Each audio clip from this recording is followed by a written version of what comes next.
दो चुड़ैलों में बच्चों का बंटवारा।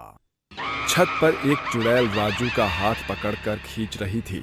वहीं दूसरी ओर से दूसरी औरत उस बच्चे का हाथ खींचकर चिल्ला रही थी, छोड़ो मेरे बच्चे को, ये मेरा बच्चा है। मुझे पता है तुम इसके साथ क्या करोगी। छोड़ो इसे। तुम ये क्या बकवास कर रही हो? मेरे बच्चे को छोड़ो। मुझे पता है तुम उसे नुकसान पहुंचाने के लिए आई हो। छोड़ दो मेरे बच्चे को। माँ, मेरे दोनों हाथों में बहुत दर्द हो रहा है, छोड़िए मुझे। मेरे बेटे को दर्द हो रहा है, मैंने कहा छोड़ो उसे। तू मेरे बेटे का हाथ छोड़, तेरी वजह से उसे बहुत दर्द हो रहा है। माँ। अपने बच्चे की दर्द भरी आवाज सुनकर दोनों उसका हाथ छोड़ देती है। फिर चुड़ैल उसे पकड़कर बाउंड्री पर ले जाती है। तभी मोहिनी कहती है, छोड़ो, छोड़ो मुझे। तुम्हारी हिम्मत कैसे हुई मेरा हाथ पकड़ने की? तुझे नहीं छोड़ने वाली, तुझे मरना ही होगा। ये बोलते ही चुड़ैल उस औरत को छत से धक्का मार देती है और वो मर जाती है। माँ, ये क्या हो गया आपको? अपनी मरी हुई माँ को देखकर राजू बहुत रोता है। आखिर ये सब क्या था? अगर वो बच्चा उस मरी हुई औरत का था तो चुड़ैल उसे अपना बेटा क्यों कह रही थी और उसने मोहिनी को धक्का देकर क्यों मार डाला? ये जानने के लिए आपको कहानी में कुछ समय पीछे जाना होगा, जहां सुधा ने अपने प्यारे से बेटे राजू को जन्म दिया था। 6 महीने बीत जाते हैं।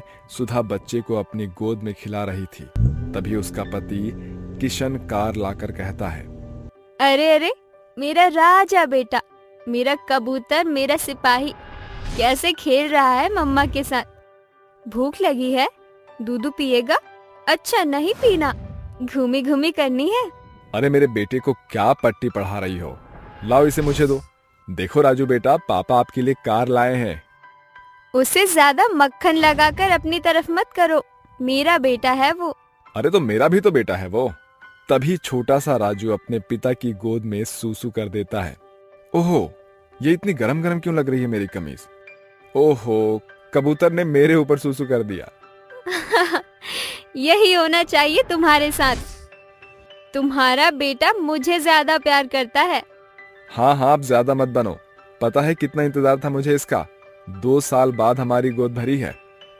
आपने बिल्कुल ठीक कहा, इसीलिए तो मैं इससे बहुत ज्यादा प्यार करती हूँ। एक पल भी इसे छोड़ने का मन नहीं करता मेरा। मेरा भी। ऐसे ही राजू 5 साल का हो जाता है। वहीं दोनों माँ बाप उससे पहले से भी ज्यादा प्यार करते थे। उसे साइकिल लाकर देते हैं और वो साइकिल चलाते वक्त गिर जाता है और रोने लगता है। माँ, चोट लगी है, बहुत दर्द हो रहा है। राजू, राजू, मेरे बच्चे तो ठीक तो है ना? ये बोलकर सुधा अपने राजू को गोद में लेकर सीने से लगा लेती है। तभी किशन आकर कहता है, अरे क्या हुआ राजू को? वो ठीक तो है ना? ज्यादा चोट तो नहीं लगी उसे? नहीं, लेकिन इससे वो बहुत डर गया है। आप अपना काम करिए, मैं इसे सुला दूंगी। तभी किशन लैपटॉप पर काम करने लगता है और सुधा उसे गोद में लेकर लोरी गाकर सुनाती है। यशोदा का नंद लाला, ब्रज का उजाला है, मेरे लाल से तो सारा जग झिलमिलाए। जुजू, सो जा मेरा नंद लाला। इस तरह वो अपनी माँ की गोद में सो जाता है। कुछ दिन बाद दिवाली आती है। राजू घर के मंदिर में बैठकर दिवाली की मिठाई खा रहा था कि खेल खेल में उसके हाथ में दिया लुढ़क जाता है, जिससे पूरे कमरे में आग लग जाती है। राजू रोने लगता है। इतने में आग देखकर सुधा कहती है, ये क्या? राजू तो मंदिर में बैठकर मिठाई खा रहा था और वहाँ आग लग गई। मुझे अपने बच्चे को बचाना होगा। अरे क्या हुआ? ये एकदम से चली गई। दोनों भागे भागे उस मंदिर की ओर जाते हैं। तभी आग में कूदकर सुधा अपने बच्चे को बचाकर बाहर भेज देती है। जब तक खुद बाहर आती है, इतने में एक जली हुई अलमारी सुधा पर गिर जाती है और उसकी मौत हो जाती है। उसके जाने पर किशन कहता है, सुधा, सुधा तुम मुझे छोड़कर क्यों चली गई? अपने बच्चे को बचा लिया, लेकिन अब इसे माँ का प्यार कौन देगा सुधा? कौन देगा इसे माँ का प्यार? 2 महीने बीत जाते हैं। किशन के लिए राजू को अकेले संभालना दूभर हो रहा था और आसपास के लोग भी उसे दूसरी शादी के लिए बहुत प्रोत्साहित करने लगे, जिसके बाद अपने बच्चे की खुशी की खातिर वो मोहिनी से शादी कर लेता है। हमेशा से अकेले रही मोहिनी परिवार का महत्व जानती थी, इसलिए वो अपने जिगर से भी ज्यादा राजू को प्यार करती थी, बिल्कुल अपने बच्चे की तरह। धीरे धीरे राजू 10 साल का हो जाता है और मोहिनी को ही अपनी सगी माँ समझ बैठता है। ऐसे ही जब एक दिन वो स्कूल जा रहा था तो मोहिनी बोलती है, मेरा बेटा स्कूल जा रहा है, रुक जा, तुझे काला टीका तो लगा दूं, इतना सुंदर लग रहा है। माँ जल्दी करो, मेरी स्कूल बस लेट ना हो जाए। हाँ हाँ ठीक है, और लंच खा लेना, तुम्हारा फेवरेट आलू का पराठा बनाया है। ठीक है माँ, जल्दी से नीचे झुको। अपने बच्चे की बात सुनकर मोहिनी झुकती है और राजू उसके गालों पर पुच्ची देकर स्कूल चला जाता है। अगले दिन मदर्स डे होता है तो राजू अपनी माँ के लिए स्टूल पर चढ़कर चाय बनाता है। तभी किशन बोलता है, अरे बेटा तुम क्या कर रहे हो? पापा, मैं मम्मी के लिए चाय बना रहा हूँ, आज मदर्स डे है। अच्छा बना लो, लेकिन चाय मैं रखूंगा कप में। तभी राजू अपनी माँ के कमरे में चाय लेकर जाता है और टेबल पर रखकर उनके ऊपर गुलाब का फूल डालता है। तभी उसकी माँ जाग जाती है और वो उसे गले लगाकर कहता है, हैप्पी मदर्स डे माँ, मैंने अपने हाथ से आपके लिए चाय बनाई है। मेरा राजा बेटा, हैप्पी चिल्ड्रंस डे, इसीलिए क्योंकि तुम मेरी जिंदगी में आए। माँ, आप मेरी वर्ल्ड्स बेस्ट मम्मा हो, और तू भी। ऐसे ही रात के समय मोहिनी नजर से बचाने के लिए उसके तकिए के नीचे चाकू रखती है। तभी बिजली कड़कती है और सुधा चुड़ैल के रूप में वापस आकर मोहिनी को देखकर कहती है, लगता है ये मेरे बेटे को जान से मारने वाली है। आखिर सौतेली माँ सौतेली ही होती है, मुझे अपने बच्चे को बचाना होगा। ये बोलकर चुड़ैल उसकी गर्दन पकड़ने ही जाती है। इतने में किशन आकर उसे ले जाता है और चुड़ैल कुछ नहीं कर पाती। अगले दिन जब राजू को दूध का गिलास देती है, उसे पीकर उसे खांसी आ जाती है और चुड़ैल कहती है, कहीं इसने मेरे बेटे को मारने के लिए कोई जहर या कुछ और मिलाकर तो नहीं दिया जिससे वो खांस रहा है। मैं छोड़ूंगी नहीं उसे, आज रात मार डालूंगी। गलत फहमी का शिकार होकर चुड़ैल अपने बेटे राजू को नींद से उठाकर ले आती है। तभी मोहिनी अपने बच्चे को ढूंढती हुई छत पर आ जाती है। ए, कौन हो तुम? छोड़ो मेरे बेटे को। चुड़ैल कहीं की, कहाँ ले जा रही है मेरे बेटे को? नाटक करना बंद करो। और वैसे भी ये तुम्हारा बेटा नहीं है, ये मेरा बेटा है राजू, इसे मैंने जन्म दिया है। अच्छा, तो तुम सुधा हो, पर मेरे बेटे को इस तरीके से ले जाने का क्या मतलब है? तुम मेरे बेटे को मार डालोगी, इसीलिए मैं उसे तुमसे दूर ले जा रही हूँ। ऐसा कुछ नहीं है, मैं उससे बहुत प्यार करती हूँ। झूठ कम बोलो, सच मैंने अपनी आँखों से देखा है। ये सुनकर मोहिनी चुड़ैल के हाथ से अपने बेटे को खींच लेती है। इतने में वो जाग जाता है और दोनों उसका एक एक हाथ पकड़कर खींचने लगती हैं। तभी राजू दर्द से चिल्ला रहा था और गुस्से में आकर चुड़ैल मोहिनी को छत से धक्का मारकर मार डालती है और राजू कहता है, माँ, मेरी मम्मी को मार डाला आपने। आप बहुत गंदी चुड़ैल हो। मेरी माँ, मम्मा वापस आ जाओ। बेटा, मैं गंदी चुड़ैल नहीं हूँ, मैं तेरी माँ हूँ जिसने तुझे जन्म दिया। नहीं नहीं नहीं, मेरी मम्मी वही है। मेरा बेटा तो मुझे अपनी माँ समझता ही नहीं, वो उससे प्यार करता है। ये सोचकर जब चुड़ैल अपना मलाल कर रही थी, तभी मोहिनी भी चुड़ैल बनकर उसके पास आती है और कहती है, तुमने अपने बेटे के साथ बहुत गलत किया है। तुम तो उसे छोड़कर चली गई थी, वो मुझसे बहुत प्यार करता है। तुमने उससे उसकी दूसरी माँ का प्यार भी छीन लिया।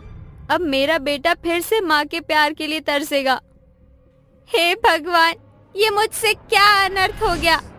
मैं ऐसा बिल्कुल भी नहीं चाहती थी। मुझे लगा था तुम सौतेली हो तो मेरे बच्चे से सौतेला व्यवहार करती हो, पर शायद तुमने मुझसे ज्यादा प्यार किया था उसे। अब उसके पास ना तुम हो ना मैं। देखो कैसे मेरा बच्चा दर्द से बिलबिला रहा है। माँ वापस आ जाओ माँ, मुझसे बहुत बड़ी गलती हो गई। मोहिनी मुझे माफ कर दो, मैं तो माफी के काबिल भी नहीं हूँ। राजू, राजू बेटा देखो। तभी अपनी मोहिनी माँ की आवाज सुनकर वो उसके गले से लिपट जाता है और मोहिनी कहती है, बेटा अपनी सुधा माँ से कभी नफरत मत करना। उन्होंने तुम्हें जन्म दिया है तो मैंने यशोदा की तरह तुम्हें पाला है। अब तुम स्ट्रॉन्ग बॉय बनकर अपना और अपने पापा का ख्याल रखना। हम दोनों माँ को अब तुमसे दूर जाना होगा। नहीं माँ नहीं। इस तरह से दोनों माँ उसे छोड़कर चली जाती है और वो अपने पिता के साथ रहने लगता है। लंबी मूंछों वाली चुड़ैल बहू। भाई मुझे तो इतने अंधेरे से बहुत तेज डर लग रहा है, चल वापस घर चलते हैं। अरे डरता क्यों है, डर के आगे तो जीत होती है। तू जानता है ना हम किसकी तलाश में निकले हैं? हाँ, और ये भी जानता हूँ उस तलाश में हम दोनों की जान भी जा सकती है। जो डर गया समझो मर गया। अगर तू जितना चाहता है तो तुझे अपने अंदर हिम्मत लानी होगी, वरना तुझे खजाने में से हिस्सा नहीं मिलेगा। लेकिन अगर चुड़ैल ने हमें मार दिया तो? वो चुड़ैल बहुत खतरनाक है, उसकी इतनी लंबी मूंछ है कि वो किसी को भी आसानी से मार देती है अपनी लंबी मूंछों से। ये देख मेरे पास क्या है।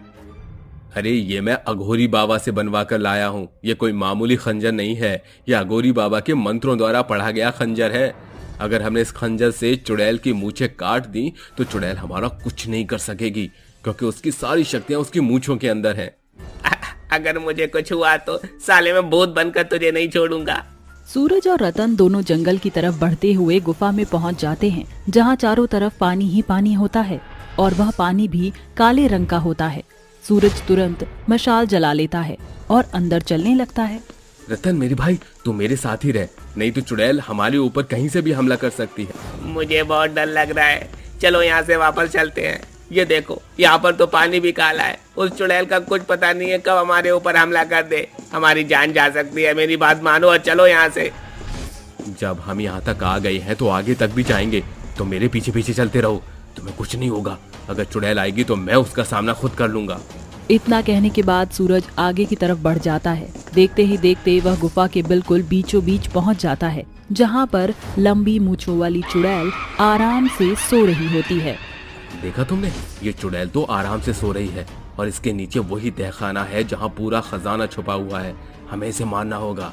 ऐसा सोचकर सूरज खंजर हाथ में पकड़ते हुए चुड़ैल की तरफ बढ़ने लगता है। जैसे ही वह उसकी लंबी मूंछें पकड़कर काटने वाला होता है, चुड़ैल की आंखें खुल जाती हैं और वह अपनी मायावी शक्तियों से सूरज को बहुत तेज धोखा देती है, जिसके बाद वह अपनी मूंछों से सूरज को पकड़ लेती है। तुम्हें क्या लगा कि तुम यहाँ पर आओगे और मैं तुम्हें सारा खजाना हड़पने दूंगी? मेरे होते हुए खजाने तक कोई नहीं पहुँच सकता। हमें माफ कर दो, हमसे बहुत बड़ी गलती हो गई। हम यहाँ से वापस जाएंगे, हमें जाने दो, हमें वापस जाने दो। जो भी यहाँ आता है अपनी मर्जी से आता है, लेकिन उसका यहाँ से जाना मेरी मर्जी से होता है। अगर तुम्हें यहाँ से जाना है तो उससे पहले तुम्हें मुझे हराना होगा। क्या तुम मुझसे मुकाबला करने के लिए तैयार हो? हम तुम्हारा मुकाबला नहीं कर सकते, हमें छोड़ दो। देखो हमसे बहुत बड़ी भूल हो गई, आइंदा हम यहाँ कभी नहीं आएंगे। अरे अरे तुम तो चूहे निकले, इससे अच्छा कि मैं तुम्हें सीधा अपने मुंह में निकल जाऊं। मुकाबला तो तुमसे करना नामुमकिन है। ऐसा कहकर चुड़ैल रतन और सूरज को अपने मुंह में निगल जाती है, जिसके बाद चुड़ैल तहखाने के दरवाजे के ऊपर ही सो जाती है। जो भी उस गुफा में जाता चुड़ैल उसको मार देती। ऐसे ही कई लोगों को चुड़ैल मार चुकी थी, लेकिन आज भी कई लोग खजाने की तलाश में गुफा के अंदर पहुंच जाते हैं। वही एक जगह ऐसी थी जहां उस गांव के लोगों को खजाने की बहुत जरूरत थी। आखिरकार ऐसा कब तक चलता रहेगा? मुझे तो कुछ भी समझ नहीं आ रहा। हमारे गांव में किसी भी घर में अनाज नहीं है, ऊपर से सरकार हमारे ऊपर ध्यान नहीं दे रही। इन हालातों में तो हम लोग मर जाएंगे। अरे इस गरीबी के चलते मेरा पूरा परिवार भूखा ही मर गया। पता नहीं मैं क्यों जिंदा हूँ। इससे अच्छा होता कि मैं भी मर जाता। ऐसे खुद को कोसने से कुछ नहीं मिलेगा, हमें कोई ना कोई तो समाधान ढूंढना ही होगा।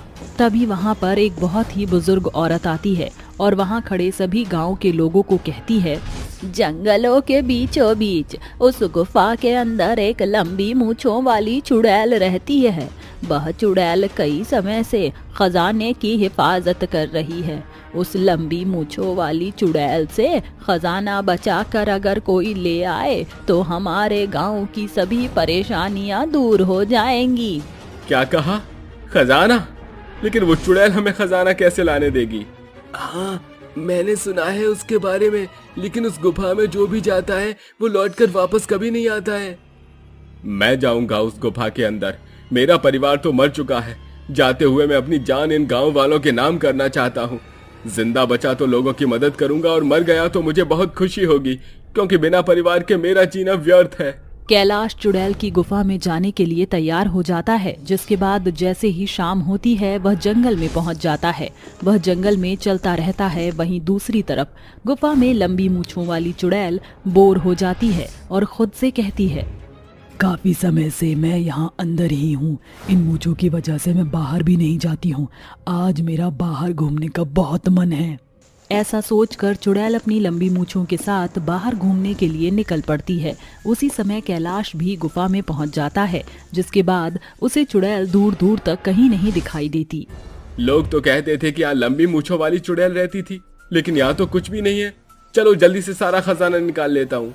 कैलाश तहखाने से सारा खजाना निकाल लेता है और बाहर बग्गी में रख लेता है, जिसके बाद वह वहां से जाने लगता है। कुछ ही देर में चुड़ैल भी वापस अपनी गुफा में पहुंच जाती है और गुफा में खजाना लापता देख हैरान रह जाती है। किसकी इतनी हिम्मत हुई जो मेरी नाक के नीचे से खजाना निकाल कर ले गया? आज मैं उसे नहीं छोड़ूंगी। चुड़ैल गुस्से से जंगल में खजाना चोर को ढूंढने लगती है। तभी उसकी नजर कैलाश पर पड़ती है। अच्छा, इसकी इतनी मजाल कि ये मेरा खजाना चुरा कर भागेगा। आज मैं इसको नहीं छोड़ूंगी। ऐसा कहकर चुड़ैल सीधा उसके सामने जाकर प्रकट हो जाती है। अच्छा, तो तू है वो चुड़ैल जिसकी लंबी मूछें हैं और जो इस खजाने की सालों से रक्षा कर रही है। तूने इस खजाने को बाहर लाकर मुझे ललकारा है, अब तू नहीं बचेगा। चुड़ैल कैलाश के ऊपर हमला बोल देती है, जिसके बाद कैलाश अपना बचाव करने लगता है। देखते ही देखते चुड़ैल उसको मारने ही वाली होती है, लेकिन तभी कैलाश एक खंजर से उसकी मूंछ काट देता है, जिसके बाद चुड़ैल एक आत्मा में बदल जाती है। आखिरकार तुमने मुझे मुक्त कर ही दिया। लेकिन मैंने तुम्हें मुक्त कैसे किया? पहले मैं ऐसी नहीं थी। एक दिन की बात है, मैं मंदिर से पूजा की थाली लेकर वापस घर की तरफ लौट रही थी। तभी मुझे मंदिर की सीढ़ियों पर एक साधु बाबा मिले, जिनकी बहुत लंबी मूछें थी। मैं उन्हें देखकर हंस पड़ी। लगता है 500 साल पुराने साधु बाबा हो, तभी तो आपकी इतनी लंबी मूछें। मुझे तो देखकर ही हंसी आ गई। मेरी लंबी मूछों का मजाक उड़ाने की तुम्हारी हिम्मत कैसे हुई? तुम नहीं जानती मैं तुम्हारा क्या करूंगा। साधु बाबा मुझसे नाराज हो गए थे, लेकिन उनकी लंबी मूंछों को देखकर मेरी हंसी रुक ही नहीं रही थी, जिसकी वजह से उन्होंने मुझे श्राप दिया था। तूने मेरी लंबी मूंछों का मजाक उड़ाया है, ये मुझे बिल्कुल पसंद नहीं आया। मैं तुझे श्राप देता हूँ, आज के बाद तेरी लंबी मूंछें हो जाएंगी और तू सालों भर एक गुफा में एक खजाने की रक्षा करेगी, जैसे मैं करता था। अब से तू चुड़ैल बनकर उस खजाने की रक्षा करेगी। उनके श्राप के बाद मैं चुड़ैल बन गई और मेरी लंबी मूंछें निकल आई, जिसके बाद मैं गुफा में पहुंच गई और इस खजाने की रक्षा करने लगी। तुम्हें चिंता करने की कोई जरूरत नहीं है। ये खजाना मैं लालच में आकर नहीं लेकर आ रहा था। इस खजाने की जरूरत गांव के लोगों को है। हमारे गांव में सभी लोग खाने के लिए तरस रहे हैं। हमारे गांव में किसी भी घर में अनाज का एक दाना तक नहीं है। ये खजाना हमारी मदद करेगा। ये सुनकर नताशा की आत्मा बहुत खुश होती है, जिसके बाद उसे वहां से मुक्ति मिल जाती है। वहीं दूसरी तरफ कैलाश खजाना गांव ले आता है और गांव वालों की परेशानी भी हमेशा के लिए खत्म हो जाती है और सभी खुशी खुशी रहने लगते हैं। भूतिया सौतेली माँ और बच्चे। अंबिका और चीकू मैदान में खेल रहे थे। खेलते खेलते उन्हें पता ही नहीं लगता कि कब वो गांव की सीमा पार कर गए थे। शाम का चकाचौंध अंधेरा पूरे गांव को घेर लेता है। तभी अंबिका कहती है, चिकू, हम खेलते कूदते गांव से बाहर आ चुके हैं। ना जाने पिताजी आज हमारा क्या हश्र करेंगे। पिता का खौफ उन बच्चों के जहन में गहरे तौर पर बसा हुआ दिखाई पड़ रहा था। वो तेज कदम बढ़ाते हुए घर लौटते हैं, जहां उनका पिता ब्रिजलाल गुस्से से आंखें चमकाता हुआ उखड़े स्वर में कहता है, क्यों री कामिनी, कहाँ फरार थी इसे लेकर? और तू कुत्ते के पिल्ले? मेरे कान दुख रहे हैं। छोड़ दीजिए।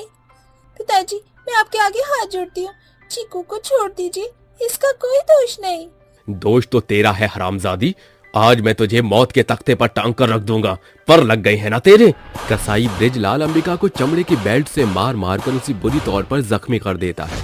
तभी सांझ की मनोहर बेला घनघोर तूफान का भेष धर लेती है। पूरा गांव बवंडर की चपेट में आ जाता है। तभी ब्रिजलाल के घर के इर्द गिर्द एक चुड़ैल तहलका मचाती है। नहीं छोड़ूंगी, नहीं छोड़ूंगी तुझे, लौट आई हूँ मैं। चुड़ैल की आंखों में जैसे खून सवार था। वो गुस्से से दांत पीसती हुई अपने खूंखार नाखून से ब्रिजलाल पर धावा बोलकर उसे चित्त कर देती है। ब्रिजलाल हांफते हुए कहता है, नहीं नहीं नहीं, नहीं तुम लौट नहीं सकती। अरे तुम्हें तो मैंने उस रात। तूने क्या सोचा कि तू उस 2 टके के घूसखोर तांत्रिक की मदद से छुटकारा पा लेगा? कभी नहीं। याद है वो रात? तकरीबन 1 महीना पहले की बात है। चीकू और अंबिका भूख से तड़प रहे थे। तभी वो दोनों अपने पिता के पास आकर कहते हैं, पिताजी, हम दोनों भाई बहन को बहुत भूख लग रही है, कुछ पैसे दे दो, भूख के मारे जान जा रही है पिताजी। ब्रिजलाल को अपने बच्चों की भूख से कोई वास्ता नहीं था। जान अभी तक गई तो नहीं है? जब चली जाएगी तो तुम दोनों की चिता पर 56 भोग चढ़ाऊंगा। दादी, अपनी रसोई में ताला क्यों लगाया है आपने? कुछ खाने को दे दो ना, भूख से हमारे पेट में मरोड़ उठ रहा है। अरे ओ चंगू मंगू, तुम्हारे ये पैतरे मुझ पे नहीं जमने वाले। चलो भागो यहाँ से। दोनों बच्चे भूख से टटोलते हुए आंखों में आंसू लिए छूछे हाथ बाजार की तरफ जाते हैं। बाजार भी उठ चुका है, अब मैं अपने भाई चीकू को क्या खिलाऊंगी? तभी बाजार खत्म होने के अंतिम सड़क पर उन्हें एक औरत खाने से भरे ठेले के साथ खड़ी नजर आती है। खाना बोलो, खाना, ताजा ताजा खाना। भूखे बच्चे वहां आकर उसे निहारने लगते हैं। हमें बड़ी जोरों की भूख लगी है, कुछ खाने को दे दो। वो बच्चों की ओर देखकर एक मुस्कान देकर उनके आगे खाने से भरी थाली परोसती है। दोनों बच्चे खाने पर टूट पड़ते हैं। औरत कहती है, शायद कच्ची उम्र के चलते ये दोनों बच्चों को मेरे चुड़ैल रूप से खौफ नहीं लगा। खैर, भला है कि मुझको इनके सामने आने के लिए इंसानी भेष धरने की जरूरत नहीं। आपके हाथों में तो माँ के खाने का जादू भरा है। तुम्हारी माँ कहाँ है? हमारी माँ भगवान जी के पास है। चुड़ैल और बच्चों के मिलने का सिलसिला शुरू हो चुका था। दोनों बच्चे हर रोज चुड़ैल के ठेले पर आकर अपनी भूख को मिटाया करते थे। चुड़ैल उन्हें खूब लाड प्यार किया करती थी। आपका प्यार पाकर हमें माँ की कमी महसूस नहीं होती। क्या हम आपको माँ कहकर पुकार सकते हैं? हाँ चीकू, पर हमको जन्म देने वाली माँ तो इस दुनिया में नहीं, तो क्या आप हमारी सौतेली माँ हैं? ऐसा ही समझ लो। आज से हम आपको सौतेली माँ कहकर पुकारेंगे। कुछ दिन गुजरने के बाद एक रात ब्रिजलाल की आंख खुलती है। अरे ये आधी रात को किसके बच्चे हंसी ठिठोली कर रहे हैं? ब्रिजलाल आंखें मलते हुए उठ खड़ा होता है और बच्चों को न पाकर दांत पीसते हुए कहता है, ये दोनों आधी रात कहाँ लापता हैं? तभी खिड़की के भीतर से उसे कुछ ऐसा नजर आता है कि उसके रोंगटे खड़े हो जाते हैं। चुड़ैल दोनों का सिर गोदी में रखकर उन्हें सहला रही थी। इस जल्लाद को मेरी सच्चाई का पता चल चुका है। उससे पहले कि ये बच्चों के सामने मेरे भूतिया सौतेली माँ का भेद खोले, मैं इसकी सांस रोक दूंगी। चुड़ैल धुंध बनकर खिड़की से अंदर घुसकर ब्रिजलाल के सामने खड़ी हो जाती है। चुड़ैल की भयानक आंखों से खून टपकता देख ब्रिजलाल का दिल दहल उठता है। भूतनी, भूतनी। शोर मत मचा, मेरे बच्चे सो रहे हैं। उनकी नींद खुली तो मैं तुझे मौत की नींद सुला दूंगी। बड़ा सुना है तेरे जल्लाद करतूतों के बारे में, इसीलिए अब से ये घर मेरा डेरा है। कोई दिक्कत? बिल्कुल नहीं चुड़ैल जी, आपका ही घर है। भूतनी अब उनके संग उसी घर में रहने लगी थी। अगली रात ब्रिजलाल की माँ कुंती किचन में खाना पका रही थी। तभी चुड़ैल उसके पीछे आकर कहती है, खाना बन गया क्या? अरे यूं बेताल की तरह मेरे ऊपर क्यों सवार हो रही है? चुड़ैल, भूतनी जी, जरा तो भूतानियत रखो। मैं ये घास फूस नहीं खाऊंगी, मेरे पेट को बोटी की भूख है। ये ले, इसे पका। राम राम राम राम। अरे ये मुझ पंडित से क्या पाप करा रही हो? अगर तूने अभी ये बोटी नहीं पकाई तो मैं तेरी चमड़ी सेक कर खा जाऊंगी। फिर ऊपर जाकर करती रही हो अपने पाप पुण्य का लेखा जोखा। चुड़ैल कुंती और बृजलाल को खून के आंसू रुलाने लगती है, जिसे परेशान होकर एक रात दोनों छिपते छिपते एक बाबा के पास आकर उससे मदद की गुहार लगाते हैं। बाबा, मेरे दोनों बच्चे उसे सौतेली माँ समझते हैं। कैसे भी करके उस चुड़ैल के चंगुल से छुटकारा दिलाओ बाबा। घबराओ नहीं बच्चा, चलो। जब बच्चों के बीच सो रही चुड़ैल को अपनी शक्ति से कमजोर करके मैदान में ले आता है। छोड़ मुंगे, छोड़, वरना अंजाम बहुत बुरा होगा। चुड़ैल की चीख से प्रकृति बेडौल हो उठती है। बाबा उसे शीशी में भरकर कहता है, इस शीशी को ऐसे स्थान पर फेंकाओ जहां परिंदा भी पर न मारे। याद रहे, चाहे कुछ भी हो जाए, पीछे पलट कर मत देखना। बृजलाल बोतल में कैद चुड़ैल को लेकर एक सुनसान खंडहर के पास आकर रुकता है और बोतल को वहां फेंककर बढ़ने लगता है। तभी चुड़ैल छलावा करती है। बाबूजी, इधर देखिए, मैं कब से आपका इंतजार कर रही हूँ। बृजलाल झट से पीछे देखता है, मगर उसे कोई नजर नहीं आता। उसके जाते जो शीशी चकनाचूर हो जाती है और चुड़ैल एक बार फिर आजाद हो जाती है। आज तेरे खून का एक एक कतरा बहाकर मैं अपना सारा हिसाब चुकता करूंगी। चुड़ैल कुंती और बृजलाल को मैदान में लाकर पटक देती है। दोनों के मुंह से खून के फुहारे बरस पड़ते हैं और चुड़ैल अपने नाखूनों से उन्हें घायल कर देती है। ये इन मासूमों के साथ ज्यादती करने की सजा। अरे हाँ, मरने से पहले तुम्हें अपना असली चेहरा तो दिखा दो। जैसे ही चुड़ैल अपनी इंसानी भेष में आती है, दोनों की आंखें चौड़ी हो जाती हैं। रश्मि, रश्मि तू। रश्मि, जिसकी बहन को तुम दोनों कसाईयों ने जान से मारकर इन बच्चों को अनाथ कर दिया, और आवाज उठाने पर तुमने मुझे भी मारकर उस पहाड़ी की चोटी से फेंककर सुराख कर दिया। मगर मरते वक्त मेरी जीजी ने इन बच्चों की जिम्मेदारी मुझे सौंपी थी। वचनबद्ध होने के चलते मेरी आत्मा को मुक्ति नहीं मिली। साली साहिबा, अपने जीजा को एक मौका दे दो, मैं सब ठीक कर दूंगा। तुम दोनों माँ बेटे एक ही थाली के चट्टे बट्टे हो। जा बुढ़िया, अब ऊपर जाकर अपने बेटे के लिए नई दुल्हनिया भी तो तलाशना है तुझे। तुम्हारे हलक से जान निकाल कर ही मेरे कलेजे को ठंडक पड़ेगी। चुड़ैल उन्हें मारकर अपना बदला पूरा करती है। किसी भी हाल में बच्चों को ये भनक नहीं लगनी चाहिए कि जिन्हें वो अब तक सौतेली माँ समझते रहे हैं, वो उनकी मौसी है। अंत में चुड़ैल दोनों बच्चों के सयाने होने तक भूतिया सौतेली माँ बनकर ही उनके बीच रहकर उनका लालन पालन करने लगती है। कुछ साल बाद, बच्चों, अब तुम्हारे भूतिया सौतेली माँ के जाने की घड़ी आ चुकी है। अपना ख्याल रखना। आप भी अपना ख्याल रखना मासी माँ। बीमार गाय को ठीक करने वाली सास बहू। अरे क्या हुआ धनिया, ये गौरी राधा इतने जोरों शोरों से पगुराई क्यों कर रही है? इनको दाना नहीं दिया क्या? अरे पता नहीं जी, चारा भी कब का बना करके दे दिया, मगर मजाल है जो मुई इन मुदई गाय ने अब तक चारे में मुंह भी मारा हो। मुझे तो समझ में नहीं आ रहा कि आखिर आज ये अटपटा सा बर्ताव क्यों कर रही है। सांझ की बेला हो चली है, सभी के सभी दूध लेने आते ही होंगे, मगर ये थन को हाथ भी नहीं लगाने से रही। अभी धनिया ये कह ही रही थी कि शीला और सुधा दूध का बर्तन लिए वहाँ दस्तक देती हैं। धनिया मौसी, जल्दी से दूध दे दो। अरे शीला की बहू, दूध तो दे देती, मगर राधा और गौरी भरसक मुझे दूध दूहने ही नहीं दे रही। इन गायों की प्रजाति मेरी तो समझ से परे है। आप हटिए, मैं देखती हूँ। सुधा आगे बढ़कर गायों की जांच पड़ताल करने लगती है। वह गायों की पूंछ से लेकर उसके पंजों और सींगों को भली भांति चेक करती है। सर से पांव तक तो ये गाय एकदम स्वस्थ और सुबल है, फिर यह दूध देने में आनाकानी क्यों कर रही है? अरे सुधा बहू, पारे हट, जरा मुझे जांचने दे। शीला हरिया की गाय गौरी के सींगों को सहलाती है। तभी गौरी करहाती हुई अपने जुबान के जबड़े खोल देती है। गाय के जुबान पर लाल रंग के गहरे चकत्ते पड़े होते हैं।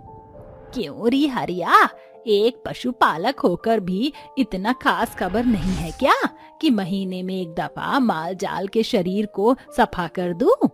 गौरी और राधा के जीभ पर चकत्ते हो गए, इसलिए ये चारा नहीं चर पा रही। जा जाकर हाट बाजार से पोटाश खरीद कर ला।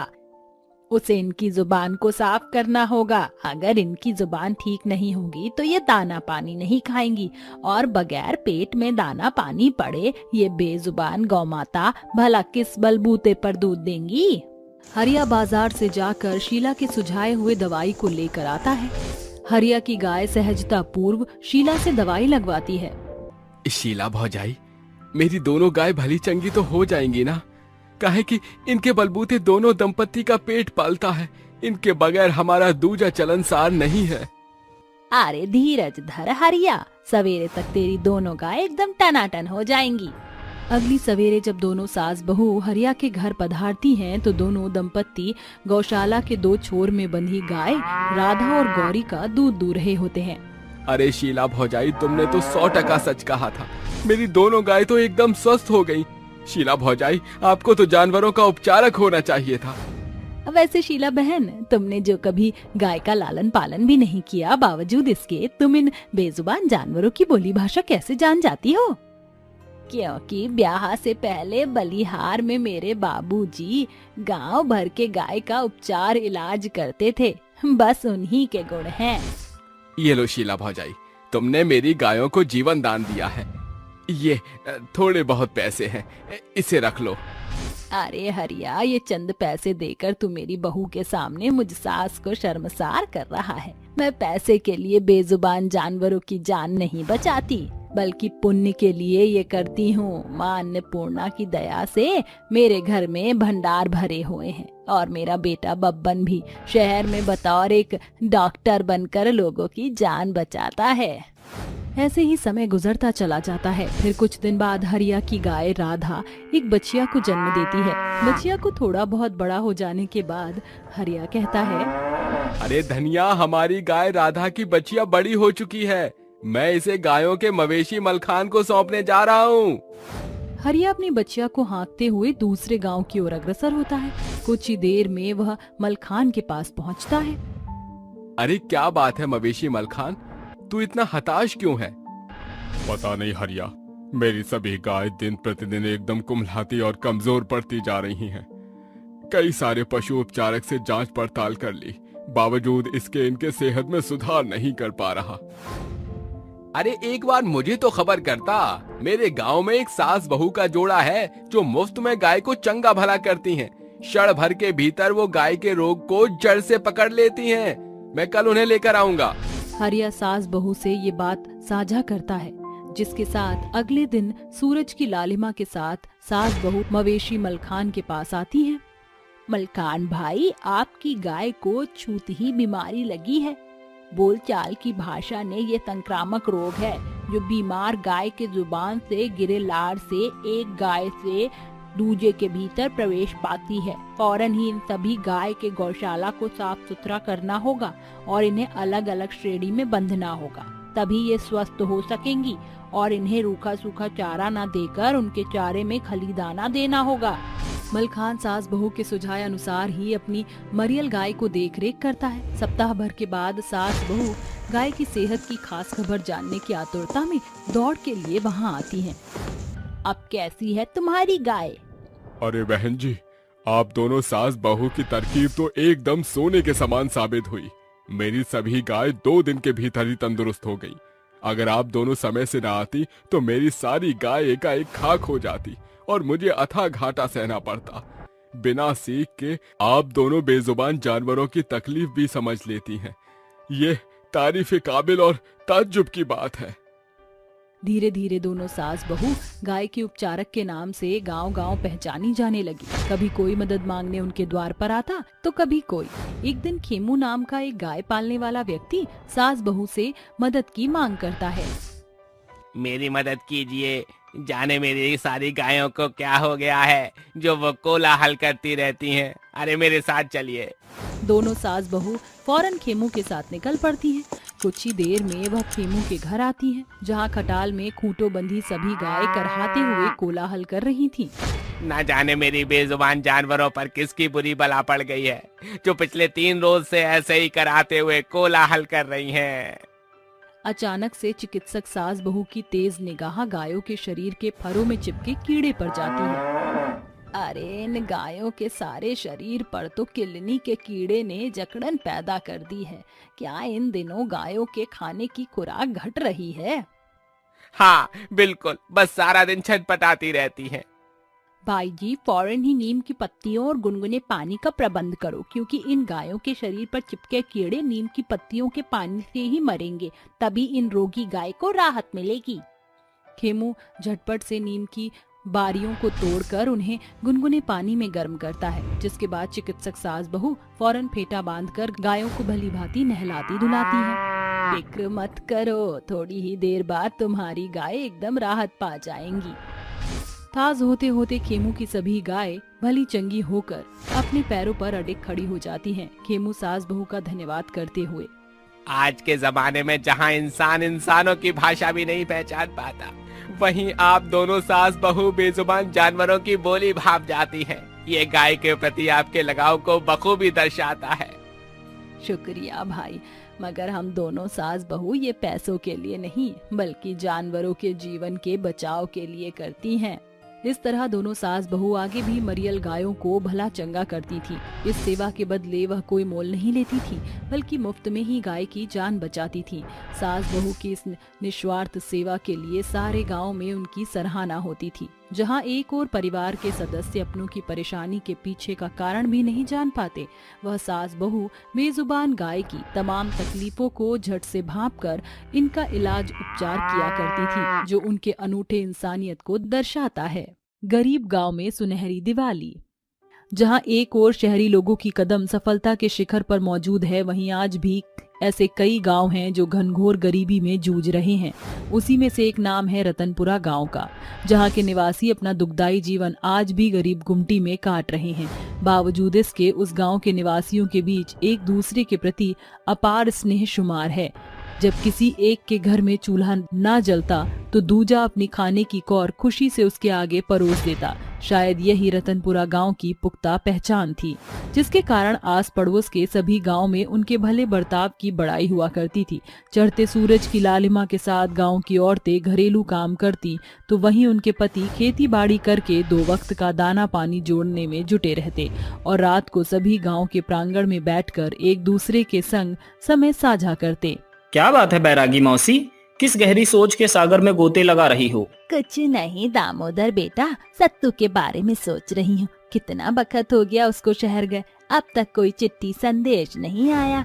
मेरी बूढ़ी आंखें निष्दिन सोते जागते उसके आने की बाट जोहती हैं। दीपावली आने वाली है, मेरे पास इतना दाम भी नहीं बचा कि दीपावली पर लक्ष्मी पूजन कर सकूं। फिर इस महंगे दौर में तेल का दाम तो बुलंदियों पर है और दिवाली का त्योहार दियों से जुड़ा है।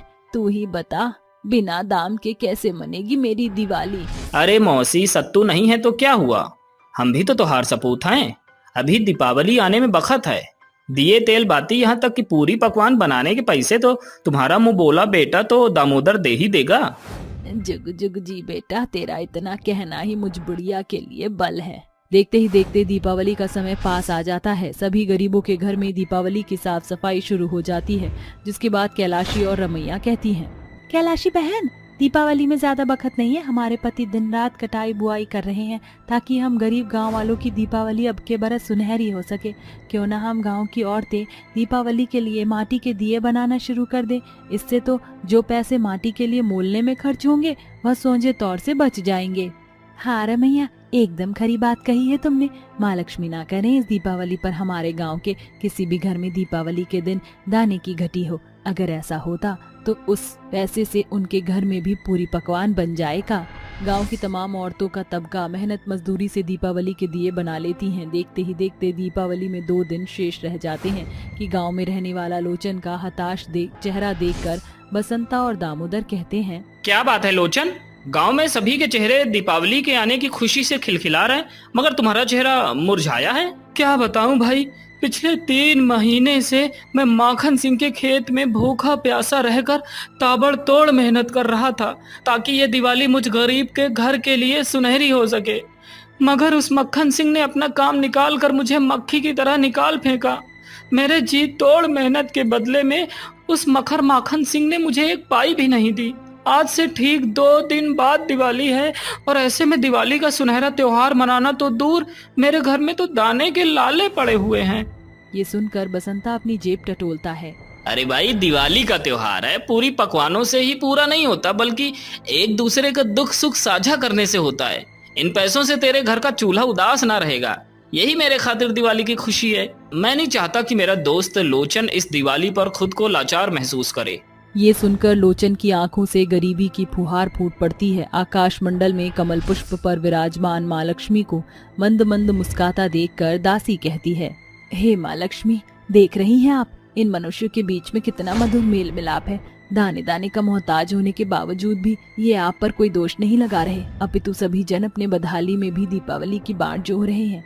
कलयुग के दौर में ऐसा सुनहरा सोच रखने वाला गांव तो केवल रतनपुरा ही हो सकता है। हे दासी, किसी भी नतीजे तक पहुंचने से पहले रतनपुरा गांव में जाकर इनकी परीक्षा करूंगी। इस दौरान इनका सत्य आचरण सिद्ध हो पाएगा। ये कहकर माँ लक्ष्मी आकाश मंडल से ओझल होकर एक भूखी भिखारन का भेष धरे उस गरीब के गांव में दस्तक देती है और सबसे पहले बूढ़ी बैरागी के घर का द्वार खटखटाती हैं। अम्मा, बड़ी दूर डगर से आई हूँ, कुछ खाने को दे दो।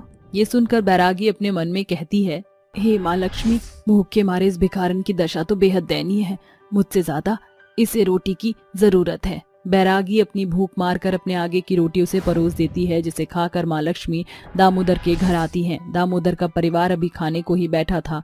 उसकी थाली में नमक और 2 रोटी थी। अरे भैया, इस भूखी को थोड़ा भोजन दे दो, कोई रोज से पेट में दाना नहीं गया। कोई बात नहीं, तुम वही दे दो। उसकी दयनीय दशा देखकर दामोदर न सिर्फ उस भिखारन को अपने आगे परोसे थाली का खाना देता है, बल्कि वह पैसे भी उसे दे देता है जो उसने दीपावली के दिन लक्ष्मी पूजन और पूरी पकवान के लिए कड़ी मेहनत से कमाया था।